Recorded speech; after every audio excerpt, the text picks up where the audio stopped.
सावन का महीना भगवान शिव को अत्यंत प्रिय माना जाता है।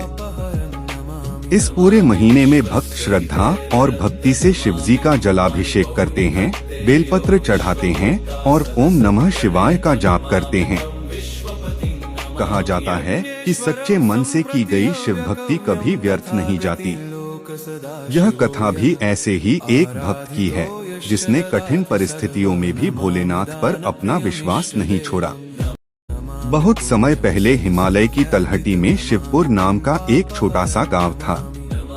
वहां गोपाल नाम का एक गरीब किसान अपनी पत्नी गौरी और छोटे बेटे मोहन के साथ रहता था। उसके पास थोड़ी सी खेती थी, लेकिन कई वर्षों से वर्षा कम होने के कारण खेत सूख गए थे। घर में खाने तक का संकट था। एक दिन गांव के मंदिर में एक संत आए। उन्होंने सभी ग्रामीणों से कहा, सावन का महीना आने वाला है।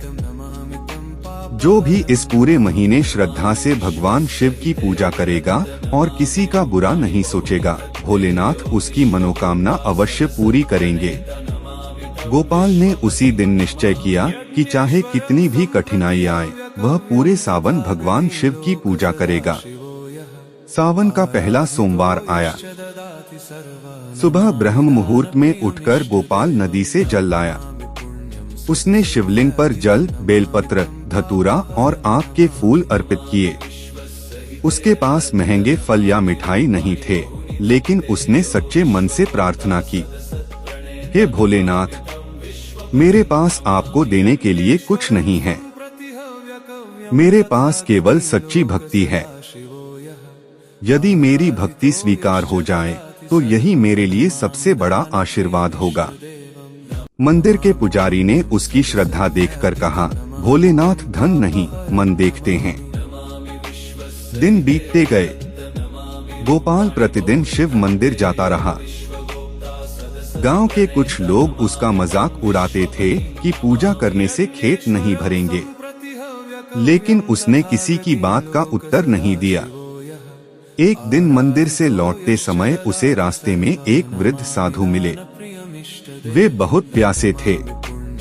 गोपाल के पास पीने के लिए केवल थोड़ा सा जल था, जो उसने अपने लिए रखा था। उसने बिना सोचे विचारे वह जल साधु को पिला दिया।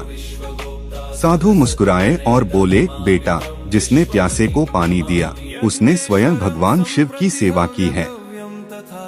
यह कहकर साधु आगे बढ़ गए। गोपाल को नहीं पता था कि वे स्वयं भोलेनाथ का ही रूप थे। कुछ दिनों बाद गांव में तेज वर्षा होने लगी। सूखे खेत हरे भरे हो गए। गोपाल की फसल सबसे अच्छी हुई, लेकिन उसने कभी यह नहीं सोचा कि यह केवल उसकी मेहनत का फल है। वह हर सफलता का श्रेय भोलेनाथ को देता रहा। सावन के तीसरे सोमवार को उसने अपने खेत की पहली उपज का कुछ भाग मंदिर में चढ़ा दिया और शेष गरीबों में बांट दिया। गांव वाले उसकी उदारता देखकर हैरान रह गए। उसी रात गोपाल ने स्वप्न में भगवान शिव के दर्शन किए। भोलेनाथ जटाओं में गंगा धारण किए, मस्तक पर चंद्रमा और गले में नाग पहने अत्यंत तेजस्वी रूप में दिखाई दिए। भगवान शिव बोले, वत्स गोपाल, तुमने कभी धन नहीं मांगा।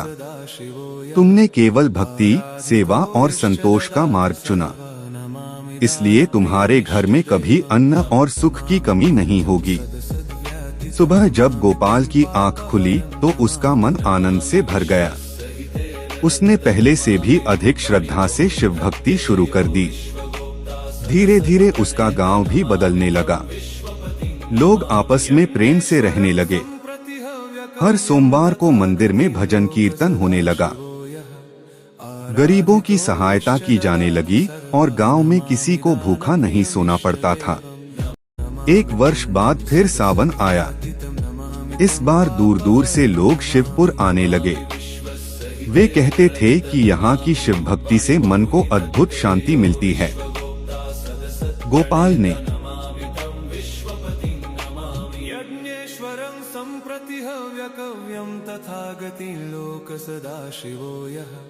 आराधितो यश्च ददाति सर्वं नमामि दानप्रियमिष्टदेवम्।